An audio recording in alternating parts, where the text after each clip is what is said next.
Hey, what is up guys? It's Tash here, and over the next few videos I'm going to be showing you how you can create a really simple Pong game using Scratch. So if you are pretty familiar with the basic interface of Scratch, then this video is for you. This video is gonna have multiple parts, so please subscribe to my channel as over the next few weeks I'm going to be posting more such videos. So let me show you real quick how this game works. So basically this game is oh wait yeah so basically this game has a ball and two players are going to play it like this. So anyways guys, let's begin with the tutorial. So as I told you guys, the Pong game consists of a ball at the center like this, and it has two paddles, one here and another one here. So if in this video we are only going to be making the part where the two paddles move up and down like this. So they can move in the X direction but only in the Y direction like this. And I am going to be keeping it so that if the player presses the A button, um, this paddle is going to go up, and if the player presses D button, the paddle will go down. And for this paddle, I'm going to be making so that if the player presses the left button, left arrow key, then this paddle will go up, and if the player presses the right arrow key, then this paddle will go down. Okay, so let's begin with the main tutorial. Okay guys, we first need to shrink this as well.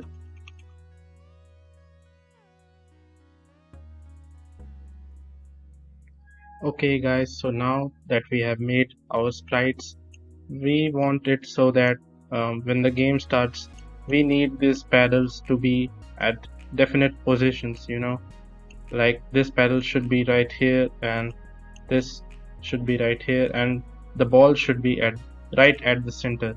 So right now I could just scramble all these up, and if I hit play, the game is gonna look all messy.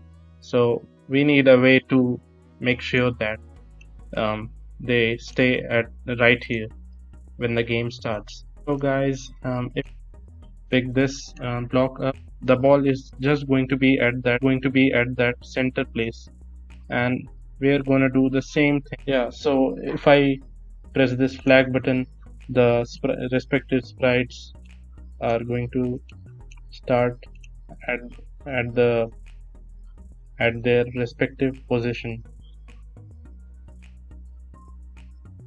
Okay, so now is the part where we check if the player is pressing any buttons, and if the player presses the right button, um, then the paddles will go up and down. So I'm just going to in the paddle sprite, I'm just going to pick the forever block, because we want to let the player play as long as they want, so that is why. And now we want a if block, and we want to check if the player is pressing the A key on the keyboard. And so if the player presses the A key, we want to move this paddle up. So go to the motion tab and pick up the change Y by 10, because remember this is the Y axis, so we want to change its Y coordinate by some amount, and you can change this amount, but I think I'm going to let it be 10 as it is. And we can just duplicate this whole block and make it so that when the player presses D button, we want it to go 10 units down. Now if I hit the play button and press A or D key on my keyboard, you can see the paddle goes up and down. Now we can just um, copy this much code to the other paddle as well. And yeah, so we need to set it so that this paddle will go up and down if you press the left and right arrow. So now if I hit the play button and press the A and D key, this paddle moves up and down, and if I press the left arrow key or right arrow key, this paddle moves up and down. But guys, there is a slight issue in our game so far.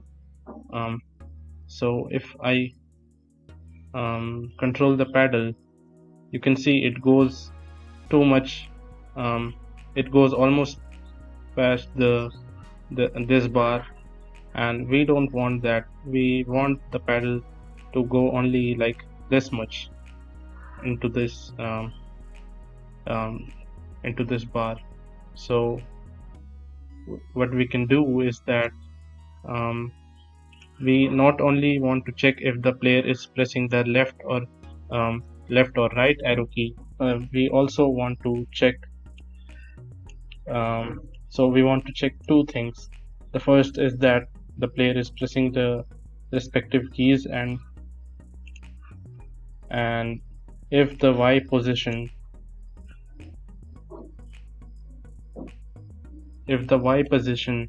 is less than 155. Now you can play around with that number if you want, whatever suits with your game, but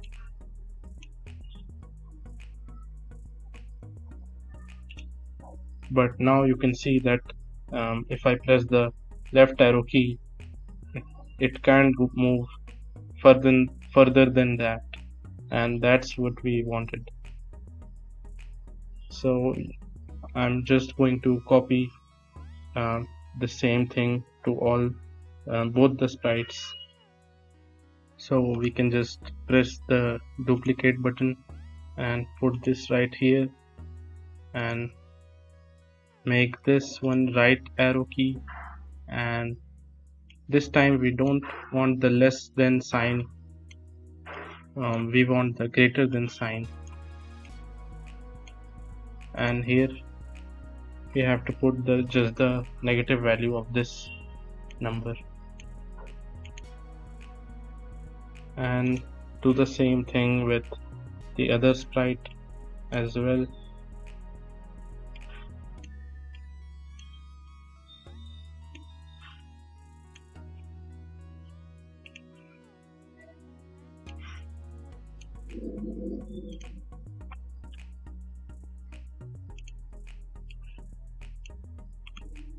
If you want, you can just copy it from the previous sprite.